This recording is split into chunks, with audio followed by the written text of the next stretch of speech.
O ikaw, Nansoy, magbigay ka ng halimbawa ng uri ng pangungusap. Present, sir. Uri ng pangungusap, sir. Halimbawa ng uri ng pangungusap ay ang pautos.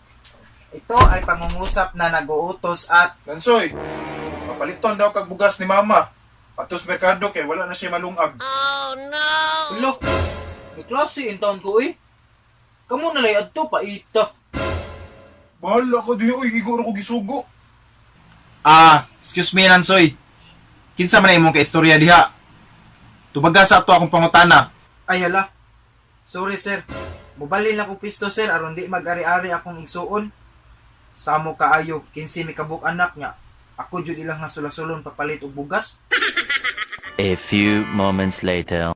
Hi sir, hi classmates. Pasensya ganinya kay naputol ni sulod mo gud ang ako ang igsuon sa kwarto saba kayo. So, ang example dahil sa mga uri ng pangungusap sir kay kanang patanong.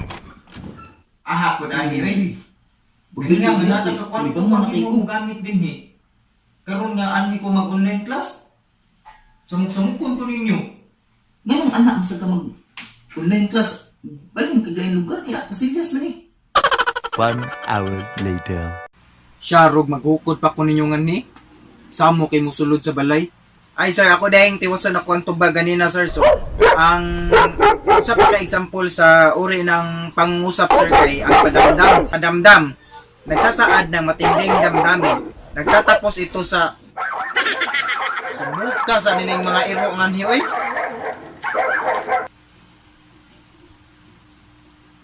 Nagsasaad ng matinding damdamin. Nagtatapos ito sa tandang ahak ni mga irua.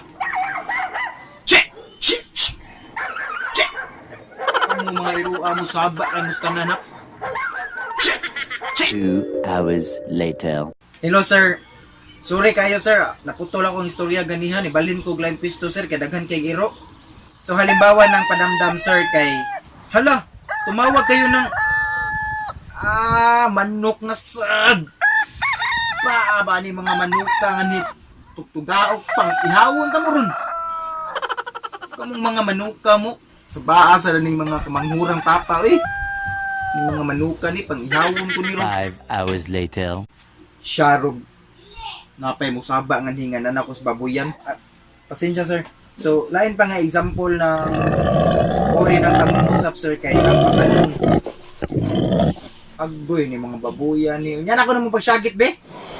Yung mga babuyan mo ron, pag-sunon ta mo ron. Ito ay pag-usap na patanong kung nagtatanong. Mga babuya sa tuwing. Asan na lang ko na may mugukod po na po. Mga babuya mo. Babuya ka ron. 6 hours later. Halimbawa ng uri ng pangungusap. Patanong. Ang patanong ay halimbawa ng uri ng pangungusap. Ito ay naglalahad ng patanong. Much later. Pangungusap na naglalahad ng isang katotohanang bagay. Nagtatapos ito sa tulo. Agoy, may lagdili ni Agoy, may lagdili ni mo uwan, sir. Namag ko sa atop, sir, kay saba kay nga to sa ubos, ay bisan asa ko na ay mo samok-samok.